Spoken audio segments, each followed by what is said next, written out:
Assalamualaikum warahmatullahi wabarakatuh. Perkenalkan, kami dari kelompok 8. Saya Alivia Wijanata dengan NBI 14624000079. Saya Muhammad Haikal Pratama Putra dengan NPI 14624000008. Saya Girlina Susalsabila dengan NBI 14624000123. Dan saya Dian Karina Putri dengan NPI 14624000129.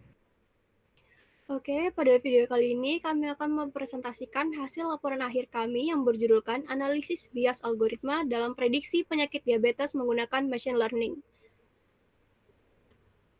Yang pertama ada definisi permasalahan. Machine learning memberikan kontribusi signifikan dalam deteksi dini diabetes mellitus. Penelitian ini menggunakan pendekatan multi-class classification untuk mengelompokkan pasien ke dalam kategori normal, pradiabetes, dan juga diabetes. Namun, distribusi data yang tidak seimbang berisiko menimbulkan algorithm bias. Kemudian ada identifikasi masalah. Bagaimana machine learning dapat digunakan untuk memprediksi kondisi pasien berdasarkan data kesehatan seperti kadar glukosa, tekanan darah, BMI, insulin, dan juga usia. Kemudian ada klasifikasi multiclass. Bagaimana metode klasifikasi dapat mengelompokkan pasien ke dalam kategori normal, pradiabetes, dan diabetes menggunakan pendekatan multiclass classification. Yang ketiga ada potensi algorithmic bias. Apakah terdapat potensi algorithmic bias dalam model machine learning yang digunakan untuk melakukan prediksi penyakit diabetes? Kemudian ada asumsi, kebutuhan, dan juga limitasi. Pada bagian asumsi terdapat 3 poin. Poin pertama yaitu data dianggap tercatat dengan benar dan mempresentasikan kondisi pasien. Poin kedua, ada data kesehatan dapat digunakan untuk melatih model klasifikasi. Poin ketiga, yaitu kadar glukosa menjadi acuan utama dalam pembentukan kategori target. Kemudian masuk pada kebutuhan. Kebutuhannya itu ada dataset diabetes, Python dan juga Google Colab, serta algoritma KKN, decision tree, random forest, dan juga softmax regression. Pada limitasi, terdapat dataset dari satu sumber luar negeri, model bersifat sederhana untuk pembelajaran, dan analisis bias tidak mempertimbangkan faktor medis mendalam. Selanjutnya, tujuan proyek dan pemahaman data. Penelitian ini bertujuan menganalisis penerapan machine learning dalam memprediksi diabetes mellitus, mengidentifikasi algoritmik, bias, serta membandingkan performa beberapa model klasifikasi. Dataset mencakup variabel glukos, blood pressure, BMI, age, insulin, dan outcome yang ditransformasikan menjadi variabel kelas untuk mendukung multi-class classification.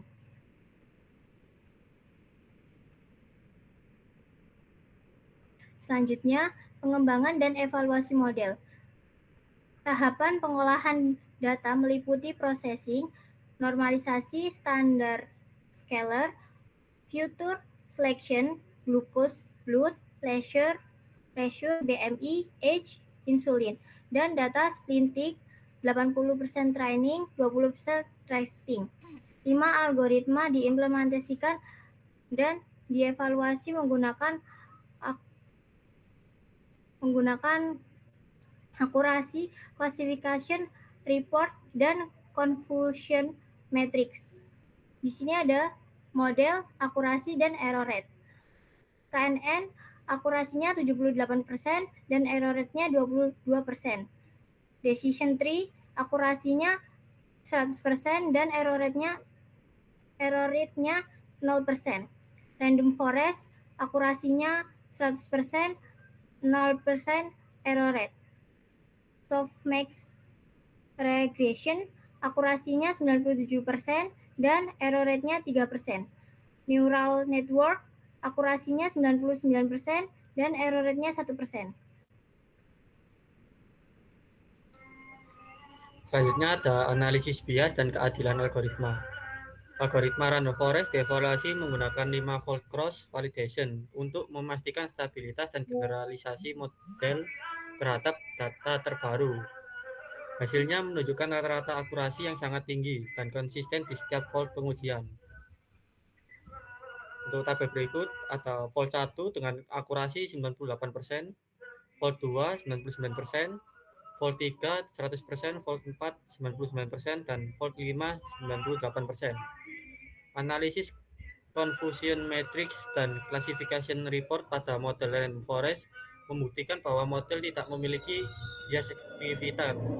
Nilai precision, recall, dan F1 score mencapai kesempurnaan di semua kelas.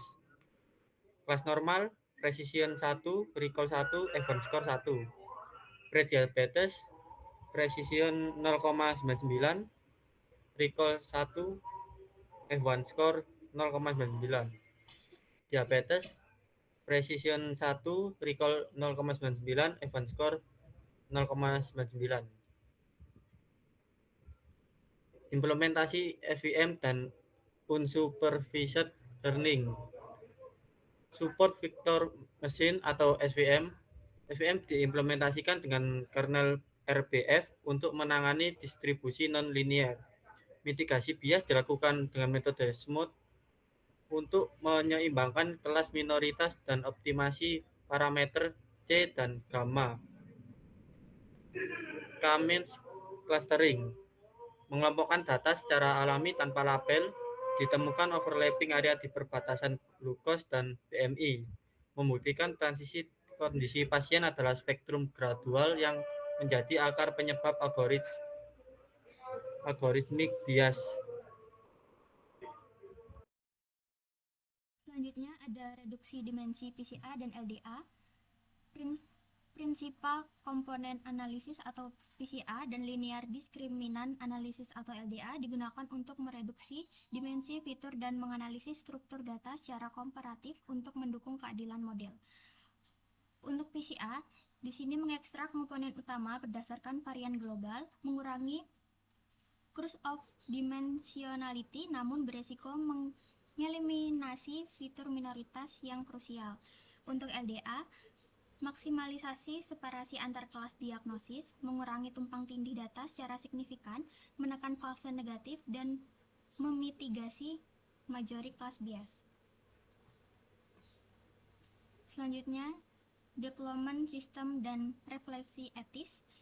Model random forest dideploy menggunakan Streamlit sebagai aplikasi web. Sistem menerima input manual dan menghasilkan klasifikasi kondisi pasien secara real-time. Untuk alur kerja deployment-nya, yang pertama menginput data pasien, kemudian processing, model random forest, prediksi, output hasil, yaitu normal, prediabetes, atau diabetes. Untuk refleksi etis, false negatif sangat berbahaya dalam konteks kesehatan karena dapat menyebabkan keterlambatan penanganan medis. Dataset dari sumber luar negeri beresiko menimbulkan representation bias privasi dan keamanan data sensitif pasien harus dijaga sepenuhnya. Kemudian yang terakhir ada kesimpulan final, ada 5. Yang pertama, prediksi multiclass. Machine learning berhasil memprediksi pasien ke dalam normal, prediabetes, dan juga diabetes. Yang kedua, ada modal terbaik, yaitu random forest dan decision tree mencapai akurasi tertinggi yaitu sampai 100%. Yang ketiga, ada reduksi dimensi, PCA, mengurangi kompleksitas data, dan LDA meningkatkan separasi antar kelas. Yang keempat, ada fairness algoritma. Random forest memiliki performa seimbang tanpa bias signifikan antar kelas. Dan yang terakhir, ada deployment Streamlit. Sistem dapat digunakan langsung untuk deteksi dini diabetes secara efisien. Itu saja presentasi dari kelompok kami. Mohon maaf bila ada salah kata dan perbuatan. Assalamualaikum warahmatullahi wabarakatuh.